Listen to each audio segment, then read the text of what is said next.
Again, good morning, everyone. Welcome to 1 Million Cups. My name is Milton. I'm one of the organizers, and I'm here with Zach, Stephanie, and Courtney. We want to welcome you here today. Do we have any first-time visitors here today? Let's see the hands. All right. Well, welcome. First off, we want to welcome Prairie Trail Middle School to all of these 7th and 8th grade students. Welcome. Let's give them a round of applause for coming out today.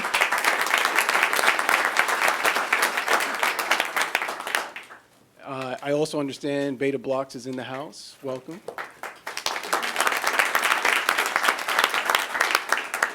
And so for those of you that are here for the first time, what 1 Million Cups is an educational program founded by the Kauffman Foundation.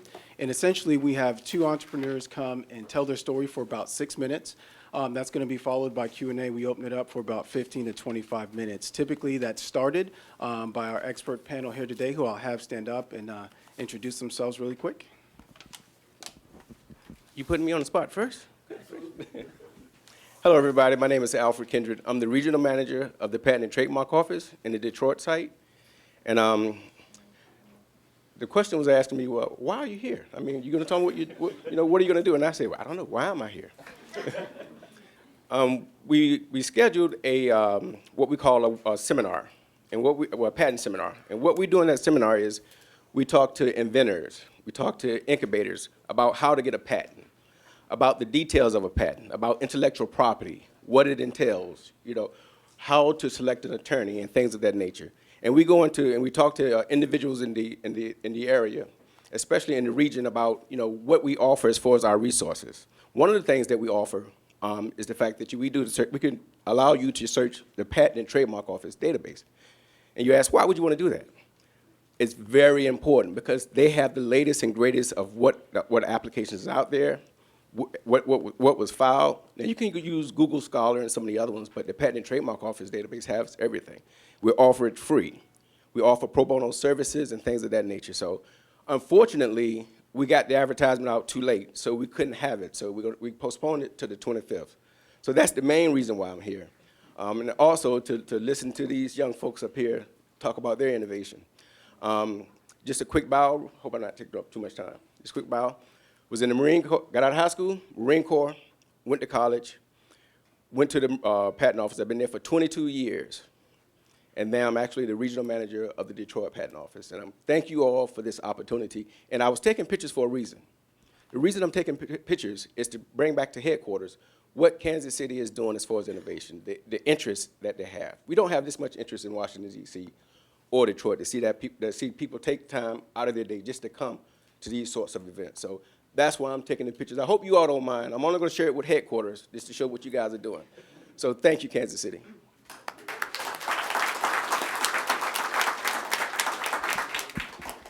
Good morning. My name is Matt Danzler, and I am the president and head coach of TSC Telemasters Sales Coaching and Consulting. We refuse to do classroom training for salespeople, but have a very unique delivery method for that. And we also work with small business owners and startup owners and teach them how to sell and figure out what their value proposition is. I want to give a quick shout out to the simulcast in Johnson County at the KU Edwards campus who has tuned in as well. Thank you.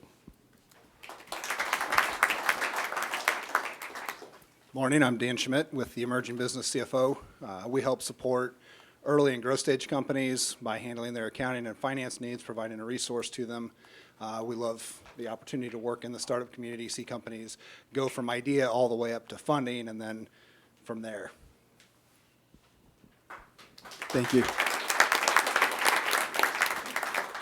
If you get a chance, grab one of these flyers. They're, I think, in the back by the coffee table. It has all of the Twitter information for our panelists here today. Feel free to tweet at them, ask them questions, and just get to know a little bit about them. Without further ado, we are very excited to have Tracy Ford here from Virtutecture. Welcome, Tracy.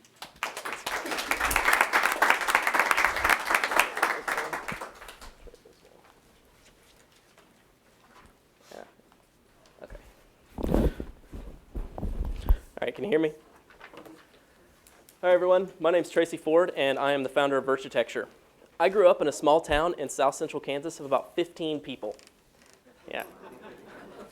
Some of these people are the very people that inspired me to become an entrepreneur. Most of the people in my area were farmers, which in itself is a form of entrepreneurship.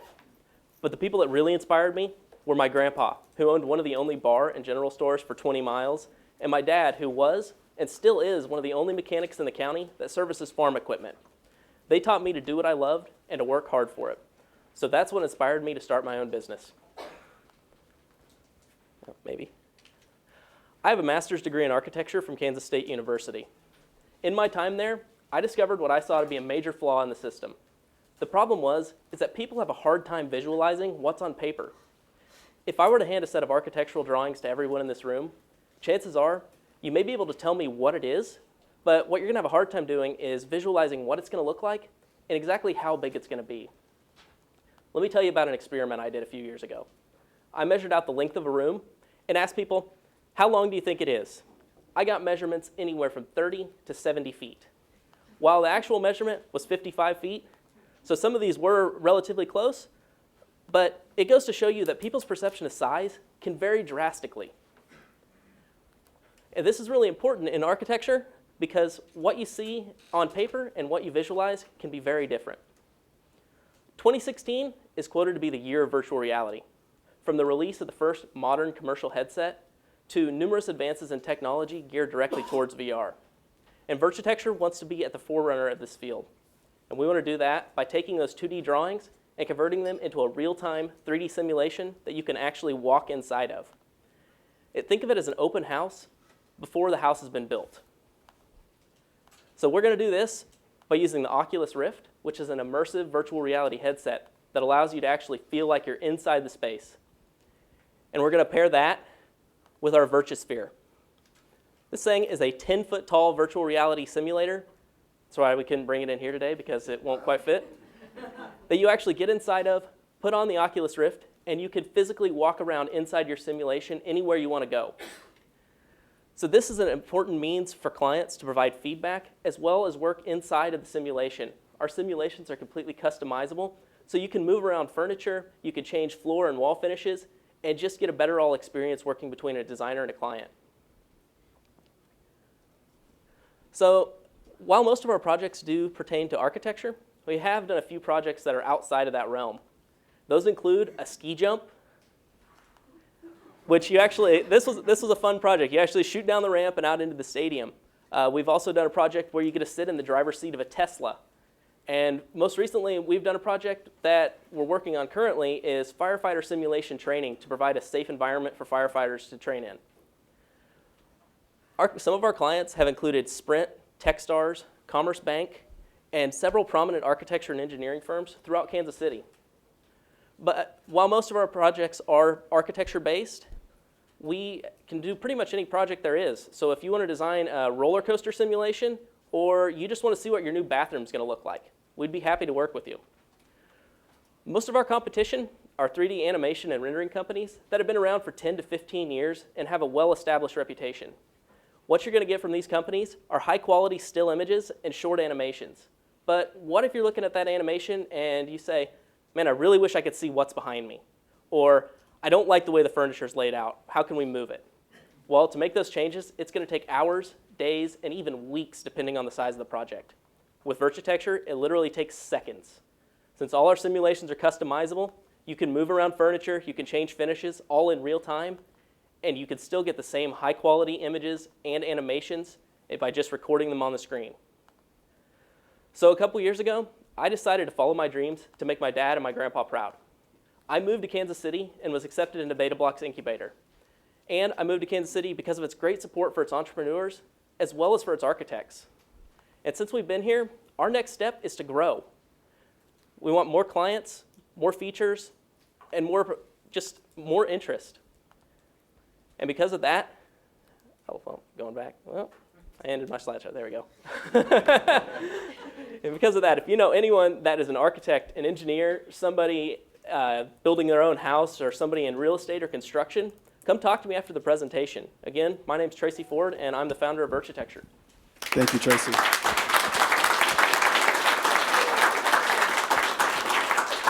We're going to go ahead and get started with our expert panelists and let them lead out with the questions. Great presentation, Tracy. Thank you. Is there, I'm curious for a couple things. One, what the experience was in a short version of going through Beta Blocks and how that helped you or brought things that opened your eyes. And two, are you focusing just locally right now, regionally, nationally, worldwide? Yeah. Okay, so going through Beta Blocks, it basically gave me the means to get off the ground. I had a little bit of business experience when I was growing up. I started my own computer repair business when I was about 14, and I worked for that for about 8 years. And it just gave me it gave me the means to actually learn how to market a business. And it also gave me the means to store my sphere, because I started off with an investment that allowed me to purchase everything that I needed, but what I didn't have was a space, and I couldn't really afford rent for a space. So they gave me that, they gave me classes, and they've helped me ever since, and I'm actually still located at Beta Blocks permanently. Right now, I'm focusing mostly on Kansas City, but I have done a little bit of work focusing outside. Really, I can work just about anywhere. I can travel. The sphere is actually able to be broken down and bring places. Obviously, we've realized it's not exactly portable, but it can be brought somewhere. Great presentation. I've seen you present a couple times now, and I think since the last time I saw, you've clearly made some more updates to the platform. So it's looking like it's getting really mature on the technology side. What are your longer-term plans for the business side? Are you planning to franchise it? Do you want to grow the business yourself? Are you trying to sell at some point and exit and start something else because you have more ideas? What is your plan going forward? Oh, I have all sorts of ideas, but really, I love what I do. I love being able to sit there and help people learn what architecture is about and help them to be able to experience it. Really, what I want to do is I would like to stay in my business and grow just as a service-based platform. 10 years ago, 3D animation and renderings were considered an extra cost add-on for architecture, and now they're pretty much a standard, and that's kind of what I want virtual reality to be. I want it to be the standard, and I want to be the go-to company for content. Awesome presentation, Tracy. Thank you. What distinguished your invention or your innovative idea from, say, for instance, you go into Home Depot and you want to paint a room and you can virtually paint that room? Is it the fact that it's the 2D to 3D transformation, or is it the fact it's the real-time element? The real time is a really big thing. If you see any of the an animation, typically takes, well, I can give you an example. I did a 90-second animation for my company, and it took equivalent of 80 days of computer power to render. This runs in real time, 75 frames a second. Awesome. The next biggest one is being able to actually walk through a space. If you can walk across this room, you're going to have a better understanding of how big it's going to be versus just looking at it on paper. We also want to open it up to the audience for questions. We're going to go to our go-to guy for marketing. Thanks, Milton. Tracy, congratulations. This is awesome. Thank you. One question, like Milton said, I'm one of the go-to guys for marketing, and one of the things that I really like is social media. I can definitely see. Do you have a plan for, have you ever considered planning something for social media? Because I can see Instagram going on fire with all of your designs. I don't exactly have a plan as of right now. I definitely somewhere I need some help with. I'm not exactly a social media person. I do a little bit of Facebook, a little bit of Twitter, but if you look at my Twitter feed, you're going to see a few updates. But yeah, I could definitely use some help in that area. Another question here in the middle. Great first name, since mine is also Tracy. Thank you. Thank you when you got to the point of the presentation about size is relative for not having a slide of Donald Trump's hands. I'm excited by the prospects for training firefighters, the police, the military, stopping terrorism, all of these kinds of things. There should be grants available for that. So I encourage you to contact people that you know in those kinds of agencies, because like I was on the Shawnee City Council and I know we're training firefighters, and if they could be trained on how to walk through a building, how long does it take for you to render a space so that they can see it, and then how long to set up the globe? Really, the space depends on what it is. What I'm working on right now is just one set building that is going to be dynamic. So the fire can start anywhere, it's going to spread, there's going to be smoke. They're going to have all of the actual systems, so an oxygen meter, light meter, everything that they're going to have in general. Right now, it's a fairly long process to get that set up, but once everything is set up in the background, it might take a few weeks to make a new simulation from scratch. Another question in the back? Milton, question to the left. I've been waiting a minute over here. Question to the left. We'll let you go first then. It's a great idea, and congratulations on trying to exploit virtual reality in a different way. Being an architect, I can assume that you came up with this to help people like architects visualize things like sight lines and making an environment more pleasing, or in a similar way, but the interior design, which includes moving things like furniture. I have used the Oculus device a little bit, but only in a game environment. So can you comment a little bit, first of all, on exactly what the sphere is, because I think it's just a way to walk effortlessly in any direction with low friction. So just confirm that, but how accurate is this thing really? In other words, if I'm trying to figure out clash detection, for example, will this table fit through this doorway? Or being an engineer and a surveyor, will this piece of pipe bolt up to this other piece of pipe? Is there a future to be able to get to that kind of accuracy? Yeah. Well, first off, yeah, you're pretty much correct with the sphere. It's called a locomotion device. It allows you to actually move throughout the space without using a joystick or a mouse and a keyboard. It was just a better way of allowing people to get a better perception of the space. As for clash detection, the reference of a table through a door, it will recognize that without any issues. It's a mesh collider, so the actual size of the model is going to be exactly what it is.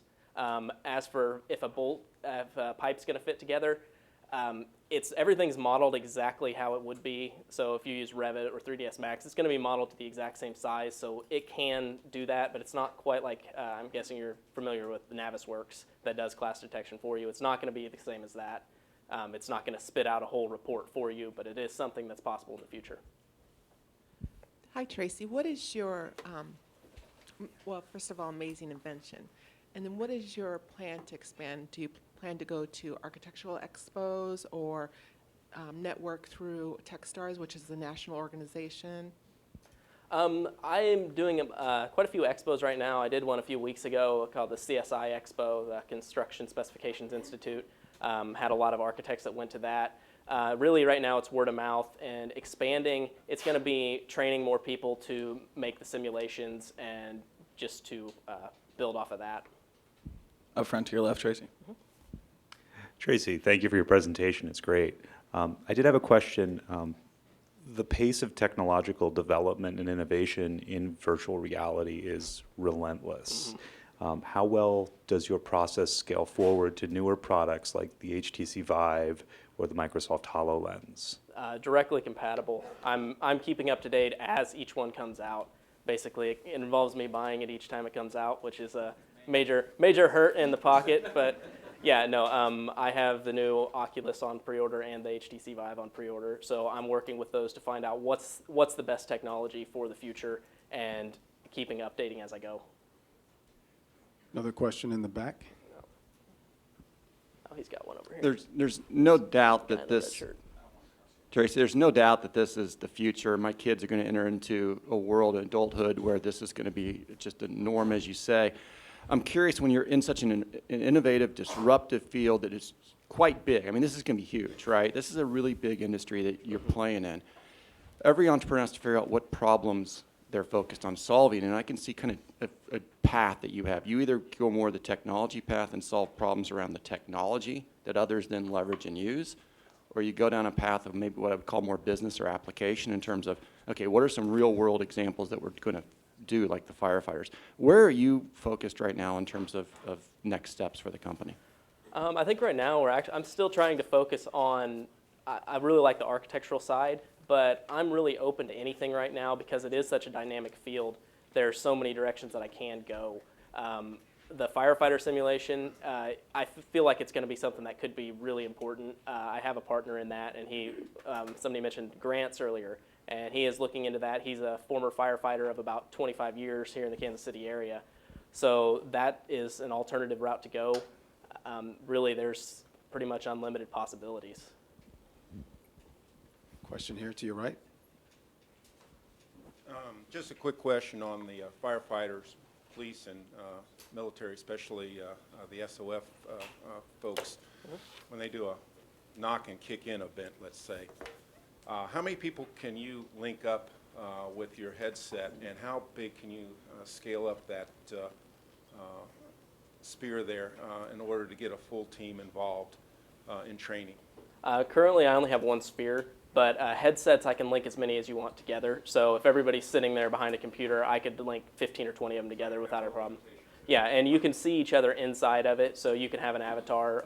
It doesn't, obviously it won't look quite like you, but you can have an avatar walking around, and that way you can communicate back and forth. Well, it is possible, but... So Tracy, tell us a little bit about what has been like your biggest challenge or biggest hurdle, basically, in bringing this product to market. I think the biggest challenge is trying to sell something to people that's new. They don't. Most people don't know what virtual reality is. It's still such a growing market. I read a study last week that 40% of people didn't even know there were virtual reality headsets. So trying to sell something brand new to clients, it's always difficult. Well, what's their reaction like when they try it for the first time? It's amazing. They're like, I've never seen anything like this. Is it like crack? Are they hooked right away? Yeah, pretty much. Yeah. Yeah. Tracy, can you talk about your intellectual property that you have in place and what other competitive advantages you have around those types of things? Yeah, really, intellectual property is it's basically the way I go about things and how I put everything together. The advantages I have are just my expertise. I have a background in game development, architecture, and technology, so I combine all those together in one thing. Question up front. Hey, Tracy. I had the chance of going inside of that. Yeah. It feels like a couple years back at Beta Blocks, Probably, possibly. yeah. So it's very interesting. I've paid a little bit of attention to the new Microsoft is it HoloLens? HoloLens, yeah. Is that something that you see tapping working with? I know it's kind of different than what the other 3D stuff is. I have looked a little bit into augmented reality. So the difference is, for anybody that doesn't know, augmented reality is basically you could have something pop up in this room in front of you and you're going to see it, while virtual reality covers your entire field of view and it's not what you see around you. So augmented reality can play a really important role in interior design. Mentioned Home Depot and being able to go in and paint your room. Well, you could sit here with the HoloLens on and you can paint the walls. So for retrofits or remodels, it could be a really important factor. Got a question here in the middle. Tracy, excellent presentation. Dr. Harold from the UMKC School of Medicine. Wondered if the application could be taken into small spaces and used to train surgeons in spaces. I'm an ophthalmic surgeon myself, and getting people to understand the proximity is much better done virtually than on a real patient. So, we would appreciate the ability to take young residents and move them around and get them a chance. Is there a chance for application in that direction? There definitely is. I'm glad you mentioned that because one of my projects I just did is actually at Shawnee Mission Healthcare. They are in the future going to design ORs around it, and being able to move everything around in an OR will allow them to train people and get everything set up exactly how they want it. Okay, great. And I'm glad that you're thinking that direction because I really think it has promise. The second thought was, let's say a person owns a convention center and says, gosh, sometimes there's 15,000 people in there. If a fire alarm sounds and I got to move this mass out, can we take the software and have virtual people in addition to ourselves so that we now have to, contend with all these neighbors moving through doors and things act as restriction orifices, and you can test, how long does it take to get 23,000 people out the doors? Is there a way that the software can be used in that direction? There is a way that it can be used in that direction. It's going to involve a little bit of artificial intelligence. Obviously, having everybody going to the same spot at once. It does have clash detection, so it's going to tell if people are running into each other. But by the time you add 20, 30,000 people into it, it's going to take some pretty severe processing power to do it. Right. It is a possibility, but it may be a little bit in the future before that's able. Wonderful. Looking forward to talking with you. Thanks. Tracy, right here. Yep. Just a very simple question. If we were going to redesign this room, what kind of timing would it take to render that and then put together some options? It really depends on what's given to me. If I get a 3D model from an architect, it can take a couple of days, but if I'm building everything from scratch, it might take a few weeks. Got another question here. Are you familiar with Google Glass? Yes. In your technology? I haven't used it specifically. For what I'm doing, virtual reality tends to work better, but going back to the HoloLens, Google Glass is another possibility. The technology for augmented reality is just not 100% there yet. Virtual reality is a few steps ahead. So I don't know if you've touched on this yet, but tell us a little bit about your team. Who's working with you? I do most of the main development. My wife actually has taken on a major role in helping me market and just to keep my head on straight. But I also have the support from everybody at Beta Blocks. And the firefighter simulation, I have the ex-firefighter that's working with me.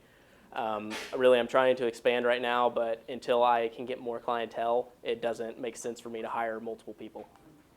Question in the back here.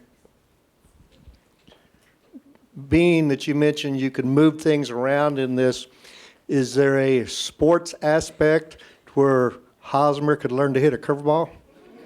Yeah. So I'm gonna just bring this up here. Here's a soccer stadium I did.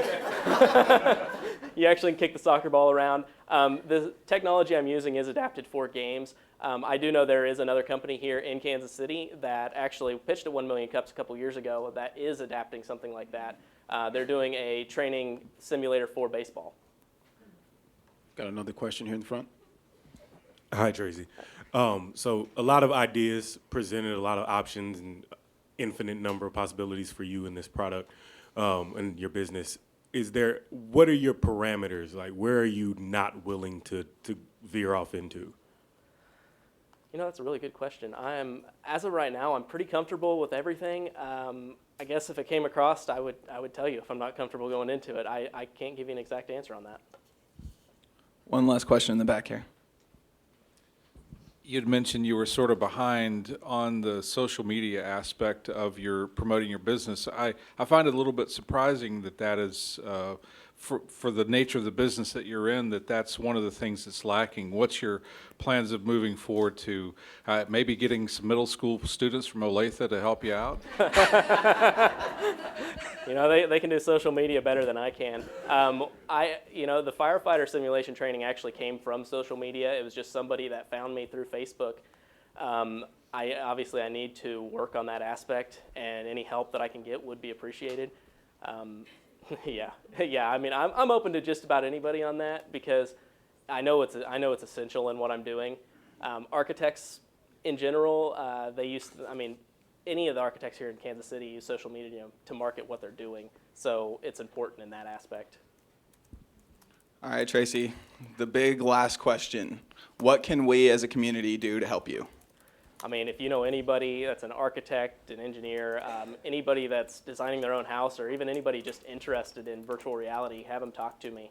I need ideas, I need content, I need basically to build more stuff. All right, thank you, Tracy.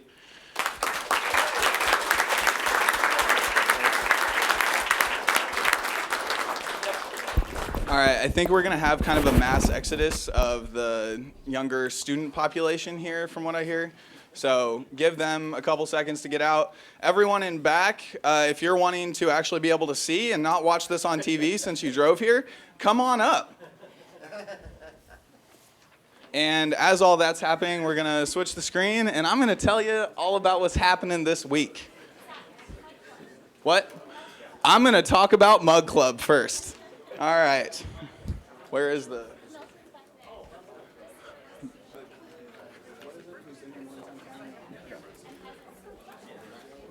All right, so who has been here, who has been to 1 Million Cups 10 times or more? Raise your hands.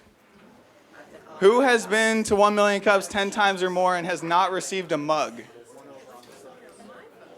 That gentleman right there looks way too familiar to not receive a mug, Milton.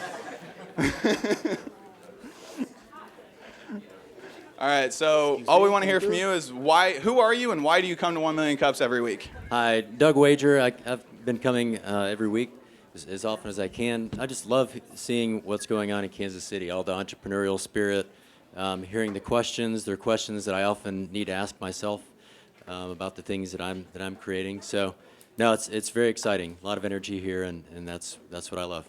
Awesome. Thanks, Doug. Round of applause. An actual round of applause, Tina, not just like slap your knee very quietly. That's all right. Okay, so what's happening this week? It's Wednesday, and Tina's here, and Ari's somewhere, so obviously it's Co-working Wednesday, right? She got a woot woot. That was exciting. So, Social Media Club of Kansas City happy hour happening Wednesday, March 9th at no other pub. Is that today? Am I crazy? Okay, that's today. I'm officially way behind. Also happening the Entrepreneurial Edge series. Hey, Stephanie. How are you? The Science of Greatness is happening Friday, March 11th. So look into that. P.S. This is, the Church of Entrepreneurship, so open your hymnals here, if you would. Lean Labs Innovation Workshop happening this Friday and Saturday, March 11th at Think Big. The huge thing happening right now in Kansas City is that LaunchCode just got here, and they are really, really, really trying to push and get a dearth of support. So the last thing on here, second to last thing, is the Launch Your Career Day, March 12th from 12 to 5 at Union Station. So that's coming up. If you are looking for tech talent, if you consider yourself to be tech talent, if you could maybe one day be tech talent, show up, be there. It's going to be an exciting time. The last thing is not actually on here. This is kind of a personal thing to me. Any of you who know me know I work for Bloom, and we got a call last Thursday from a especially large media publication out of a certain large city in the Northeast. And they're going to be coming in town to do a special on us. And we've kind of organized this whole thing at UMKC Block next Tuesday from 5:30 to 6:30. It's going to be our CEO and our president kind of just talking about their story and everything. Our president actually left Goldman Sachs long back in 2012, wrote an op-ed in the New York Times, and anyways, it's a whole long story, wrote a book about it. So it's an unbelievable story, but we're really wanting to pack this room. So it's next Tuesday, 5:30 to 6:30, UMKC Block. If you want to RSVP, it's bloom.com/block, BLOCH. And I will tweet out from my account and from Bloom's account all that information. So any support is really appreciated, and I think that's all we got. Moving on to Chocolate Cork. Where are you? There you are. Come on up.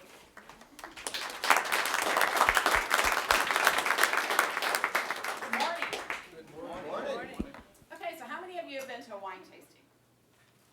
Okay, so you might appreciate this.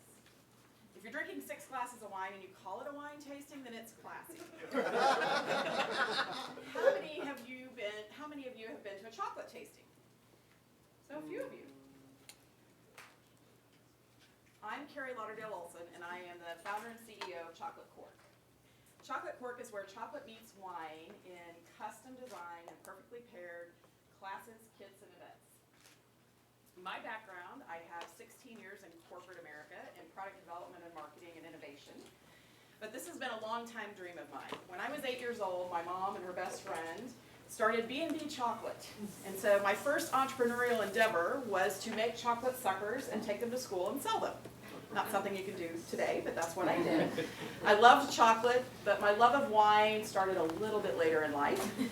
And when I took my first trip to Sonoma, I experienced my perfect chocolate and wine pairing and had that awe moment that, wow, this is really great. When a perfectly paired chocolate and wine meets in your mouth, it is a party in your mouth, although they won't allow me to put that on my website. So, Chocolate Cork has been a long time dream. Last year, I had been a single mom for many years, so it wasn't a... There, now you can actually hear me. Is that better? Yep. Okay. I'd been a single mom for a long time, so it wasn't a reality to become an entrepreneur until last year when I became an empty nester, and I actually sold my house to be able to start my company. So, I only drink 1 glass of wine a day. How many of you can relate to that? Actually, you're not alone. On average, Americans drink over 3 gallons of wine a year, some of us a little more than others. and we eat 9.5 pounds of chocolate. Both categories are growing rapidly, and people want to learn more about it and experience more about it, which is kind of where Chocolate Court came about. Now, the competitive landscape, you may have heard of some of these companies, and maybe you haven't. Wine Shop at Home, Traveling Vineyard, both do in-home wine parties. And Dove Chocolate does an in-home chocolate party. Now, it's all their own products. I've worked for 2 of these companies, and one of the things that I found is that people really weren't as happy with the products as they could be, and I had to use their wine, and it wasn't great wine, and the chocolate was very limited. So I've taught gourmet chocolate tasting classes for almost 10 years. I've taught them at Longview as a community class. I've taught them in-home. And then I worked for a couple of these companies and taught in-home wine tasting classes. And people were not happy with the results, and neither was I. So what makes us different at Chocolate Cork? We do classes. And when I say a class, number one, the first thing about being in our class, and the number one rule is you have to have fun. If you're not having fun, then you shouldn't be there. Our classes last between 60 and 90 minutes. It's actually a class. I teach about the history of chocolate, how chocolate is made, how chocolate is paired. It's actually 5 chocolate and wine pairings in a typical class. And what's better than to eat and drink your way through a class? Who doesn't enjoy that? So education is a big part of what we do, and that's a little bit of what makes us different. The other thing about our classes is, although we do them in-home and we do them in bars and restaurants, I use wine from all over the world. I use wine from South Africa, I use wine from Italy, I use wine from Napa and Sonoma. The same thing with the chocolates. I search out unique chocolates that most people have not tried. And so I want to be able to bring my participants and the people that take my classes and customers the best possible pairings and not be limited to something that only one person is manufacturing. We also do in-home pairing kits. So if you want to have a girls' night in, we offer a kit that you can order, and everything you need, including wine recommendations, guides you through your own in-home pairing for 10 people. We do custom events. We do corporate events, customer appreciation events. This is an event we did recently for an apartment complex. So we can customize it to pretty much anything that anybody wants to do, which is really awesome because people have a variety of needs, and they find that chocolate and wine tend to bring a lot of people to the table. And we're starting our new monthly chocolate and wine pairing subscription model. So every month you can get a perfectly paired wine and chocolate delivered to your house, and you know that when that box arrives, you're very happy, and next month you'll get another one. What makes us better? I'm a member of Beta Blocks. As I said, I have 16 years of corporate experience in marketing and product development. Yet when I wanted to start my own company, I had to shift my mindset from being a corporate marketer who had a large budget and a big team to being an entrepreneur who had to do everything by herself. So Beta Blocks really helped me make that transition, and I have a great support team, many of whom are here today, that have really helped me make that transition. I'm also a member of the American Society of Wine Educators. I'm working on working on becoming a certified wine specialist, and I take continuing ed classes at École Chocolat. All of these things give me access to experts in the field and experts in each of these areas and help me continually develop my education. These are some of the places that we do classes and some of our partners around Kansas City. You probably recognize some of these. Seasons 52, The Grill at Park Place, Red Door Wine Store. We recently just became a partner with Andres. So we're constantly looking for new partners to enhance the experience that we're bringing to our customers. And what our partners have found is when we're doing an event in their space, we actually bring new customers to them and new visibility, and they find that it helps really bring in a whole new clientele for them and show their customers that we're offering something new and different for them. Where we need help. Liquor partners and laws. This has been our biggest challenge, is figuring out the liquor laws. So we're looking for someone, every time I talk to someone, whether it be at the state level, the local level, or just somebody who owns a wine store, I get different answers. So I'm looking for experts in this area that can help us understand what we can do and what we can't do. Chocolatiers, I'm looking for unique and different chocolates that I can bring to my customers on a broader base. So if you know anybody that makes chocolate in another city or locally, have them talk to me because I'm constantly looking for new and different chocolates. And bars and restaurants, we're looking for a way to get the word out. So if you know somebody or a great wine bar or restaurant that would like to have a new event or a new way to bring some customers in, then let me know. I'm open to talking to them. So I thank you for your time today, and everyone raise your glass. I know it's not wine, but what we say at our classes at the end of every class or when we have a perfect pairing is chocolate cheers. So chocolate cheers. Thank you.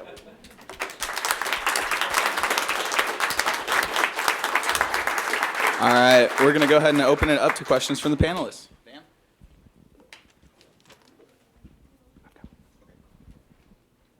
Hi, Carrie. Nice presentation. This is actually two of my favorite food groups. In looking at your website, it looks like you've definitely committed to this, which is very commendable, selling your house, et cetera. A couple things stood out. One was, and maybe this is related to the laws, if you send out a chocolate kit, you have to go buy your own wine. Correct. Right And- now. Right now, okay, that's good to know. And the second question is, it looks like all your events off-site are on Wednesday nights. Is there a plan to, I'm thinking a lot of people maybe want to go out and do this, maybe they want to continue their evening not on a school night. Is there plans to do that? That's maybe tougher with restaurants, I don't know. There actually is, and some of our events are on weekends, and there'll be some coming up. We just did one on a Friday night, but with bars and restaurants to give up that space, it is harder to get those bookings on Friday and Saturday nights, which is why Wednesday, and Wednesday is Wine Wednesday, but that is one of the reasons. I do a lot of private events on Friday and Saturday nights that aren't published on the website. And as far as the wine and the kit, I totally agree, and that's one thing I'm working with. I have one partner right now that I'm working with that might be able to help me ship the wine with the kits. Hello, Karen. Excellent presentation, by the way. Thank you. One of the things that I noticed, you indicated that you invested a lot in this business, including selling your house. But the first thing that popped up to me is when you had other companies up there, some of them had trademark beside it. There's a two-part question. The first part is, if you're investing so much in your intellectual property, would you think you need to invest in the brand? Because you wouldn't want somebody to walk in the restaurant and see what you're doing, jot it down, run and file for a patent, then it becomes chocolate wine cork, and they'll piggyback on all of your hard work. And I have a second question. Very valid point, and actually something I want to talk to you about. So. Okay. And also the fact that, and that's one of the things that a lot of people using restaurants for things like this is bringing new people in, going to the different restaurants. But oftentimes, again, with the trademark and kind of patenting the process, someone else at the next table can see you doing that, and they can bring in more people. And yet, then again, your hard work will be going down the drain. But it's an excellent idea, and I feel kind of woozy from the wine. I drank a couple of glasses already, virtually. Yes, thank you. Great feedback, and something, actually, I made a note I wanted to connect with you afterwards. So. Okay, awesome. Thanks.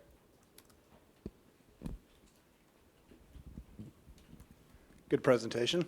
On the subscription, Matt already asked, you have to rely on them to go get their own. So if somebody's in another city, have you identified partners in other cities that you can refer to? And are there, financial opportunities to do that you can push business? Here in Kansas City, you might have Cellarat or somebody like that. Have you identified partners other places that you can work with? Actually, not yet, and that is on the list. We're starting in Kansas City, and the idea is that we'll go outwards. For the kits that I've been mailing out now, what's been interesting is they've come to me, and they have been in other states, and it's people that have their own wine cellars, and they want to use their own wines, but they don't know how to pair it. So basically what I do is I send them a guide of take your favorite Pinot and pair it with this chocolate, or take your favorite Cab. But definitely that's where we want to get. Milton's got the 2-second pause, don't you? That'll get you every time. All right, we got a question right here in the middle, and then we'll come back up to Brian up front. Hello. Well, as far as chocolate goes, I've never met a chocolate I don't like. I tend to only like a dry red. My husband likes a sweet white. How hard is it getting people to accept the different flavors of the wines and everything to try to pair? Because, honestly, I'll take a Merlot with anything. Give it to me, I'll take it. But I just wondered, have you had trouble with people wanting to try the different flavors and enjoy it? Actually, what's surprising is just like any other food pairing, when you pair a wine with chocolate, it changes the flavors of both. So I've had people that have dragged their spouse to the class and said, well, he doesn't drink the red, or vice versa, and they've actually found that they've enjoyed. And I use a variety of wines. So I start off with a sweet white and end with usually a port, but I change it up all the time. And what I tell people is this is an opportunity to experience something new, and it's not going to hurt my feelings if you don't like it. But usually by the end, everybody has found 1 or 2 pairings that they like out of the 5. Question in the front for you. Have you heard of the local chapter, the U.S. Bartenders Guild in Kansas City? No. Okay, so this is a organization that you'd be eligible to join, and through that organization, you will be connected with a bunch of the top bartenders in town, who, in some cases, they represent. They're the head of the bar program for a series of restaurants, things like that. I think it would be a great connection for you, as well as there's the Paris of the Plains Cocktail Festival that's happening in August that could be very relevant for you. Both great, and I have someone writing that down right now. Okay. Got one for you in the back here. You mentioned that you bring new people into a bar or a retail store. What are the demographics of those people, and how do they find out about the events? Most of our events are through Facebook. The majority of our events have been promoted through Facebook. Some of the bars and restaurants actually put them in their own newsletters and send them out in e-blasts and post them on their Facebook. But what they find is when I boost a post, it actually increases traffic to their Facebook page as well.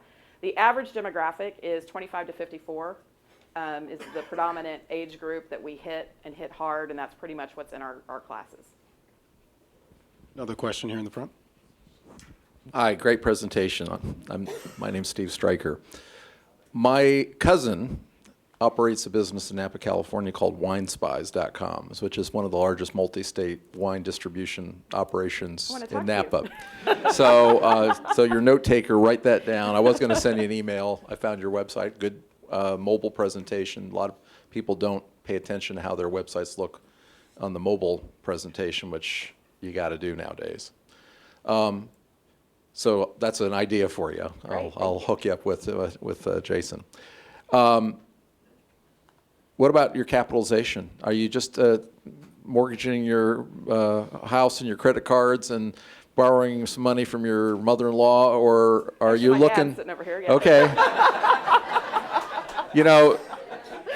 There might be some second stage money in the room or somewhere in Kansas City to get Dad out, so Dad doesn't have to mortgage his retirement Lamborghini for you. Actually, I'm at the point now that that's something that I'm considering because, it only goes so far. And in order for me to be profitable and really expand, I need to have that liquor piece. And that's going to cost some money, and I need to figure that piece out. So that is something that I'm interested in talking about. Question in the middle here. Congratulations. This is exciting. Thank you. You're very welcome. So I love the chocolate. I've been to your event. Now I want to buy some more of that chocolate. Can you get royalties? Actually, I am becoming a wholesaler with several different chocolate companies, and so I sell chocolate at the events. So if you buy a chocolate that you like, and actually most of our most successful events have been at wine stores where we are using their wine, and then I pair it with chocolate. They can buy the chocolate there, they can buy the wine, and we sell a lot of wine for the wine stores. I was hoping for samples, but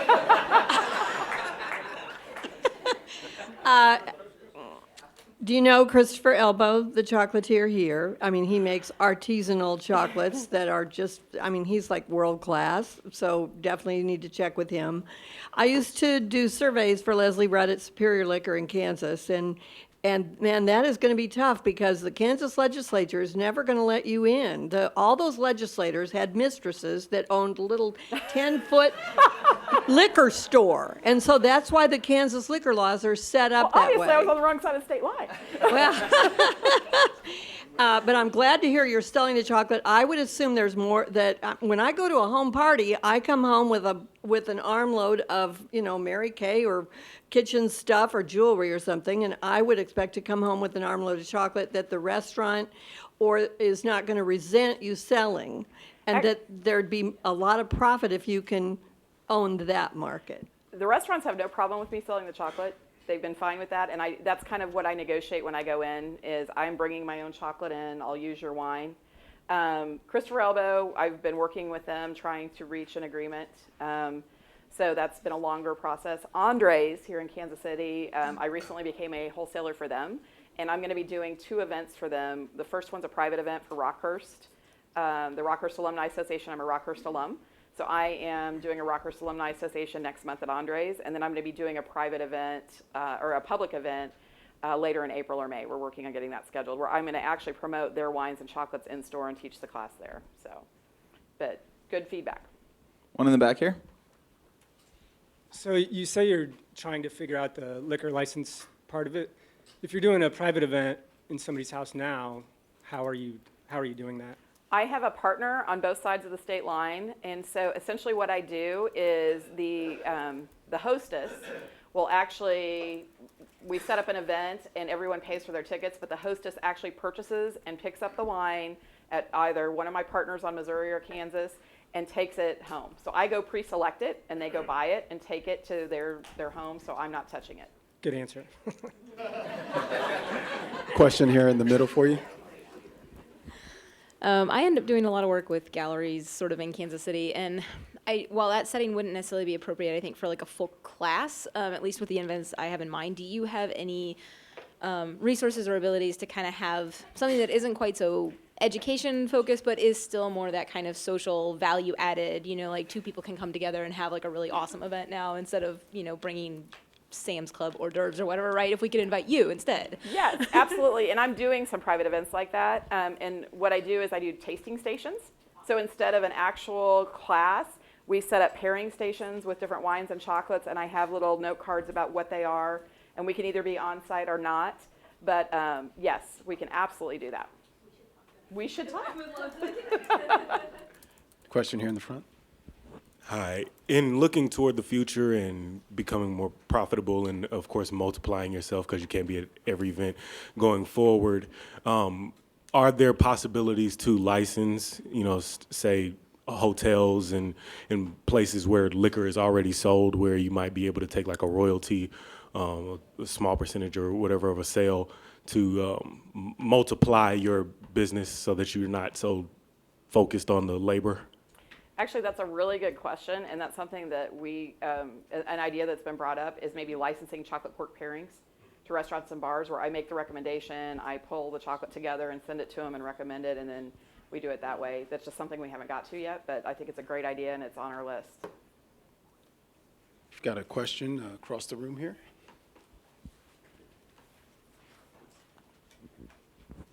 So I'm trying to understand exactly where your model is, because it seems like you do a variety of different things, licensing chocolate and so forth. How much of your business is dependent on your presence at these events? Because it seems like it would be hard to expand your business if you don't have that, or you don't have a plan for cloning yourself. I'm thinking not only of Kansas City, but if you wanted to expand geographically, that would even become harder. And have you thought about things like franchising or licensing in some other way, where there's a training school or some kind of thing like that that also helps you generate revenue? Just some suggestions on what your model might be. I think that's a great question. Initially, the reason we're playing in so many areas is because we are a startup and we're trying to figure out what works and what model is the best. And right now, doing the classes personally allows me to get that direct feedback from my customers. However, I do have a plan. If on my website, I actually even have a link, become a pairing specialist. Ultimately, my goal is that I will be doing the education and doing like in one master plan and training other people to go out and do these classes. My oldest son's here and he's actually learning how to teach classes himself right now, so that it's not just me being the only one. I also have an idea for a rating system. So as these people go out and they do these classes, they get rated, and the higher they're rated, the more money they make.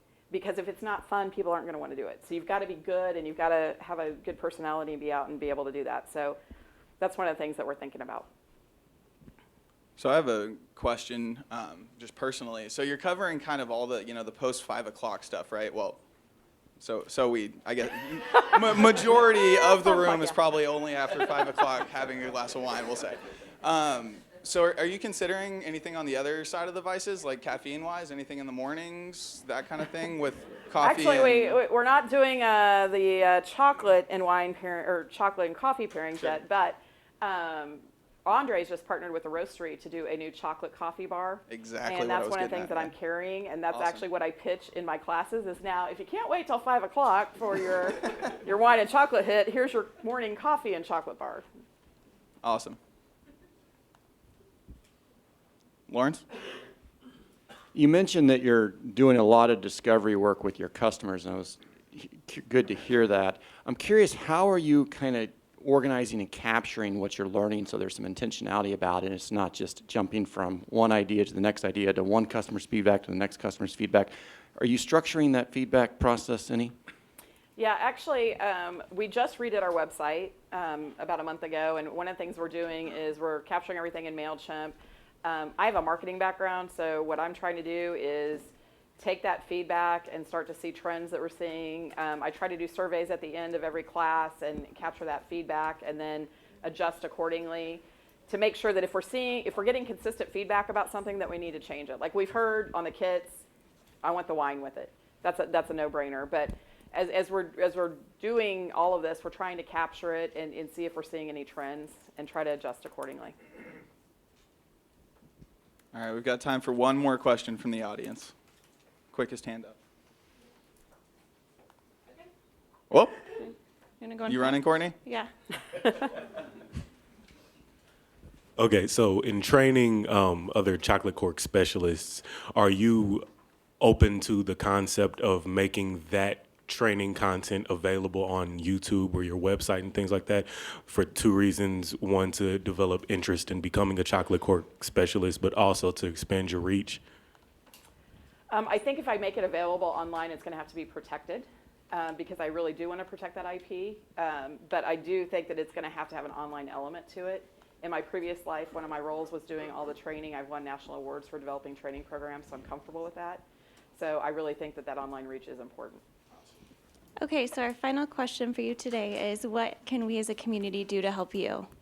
I think some of the connections that you guys have mentioned are great, and I really do want to talk to you afterwards.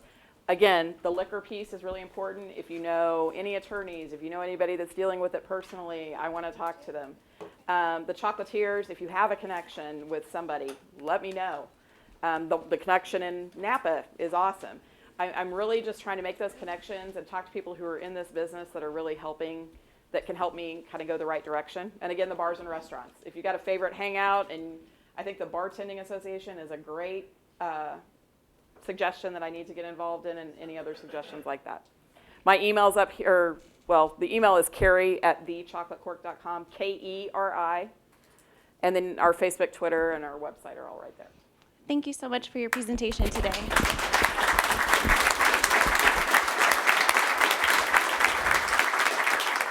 So that pretty much wraps up today. Two quick items. First, the doors here in Kaufman Labs do not open until 8:30 or the organizers get here. So just kind of a side note that Kaufman would appreciate us getting here at 8:30 and not any earlier to have people out in the lobby. Second, Alfred has requested a group photo. So if everybody wants to come to the front once I'm done, that would be appreciated. So next week we will see you with Scott at the Ruins Pub, and then Laura from Video Fizz. I know she is watching on our live stream. So we will see you next week. Thank you.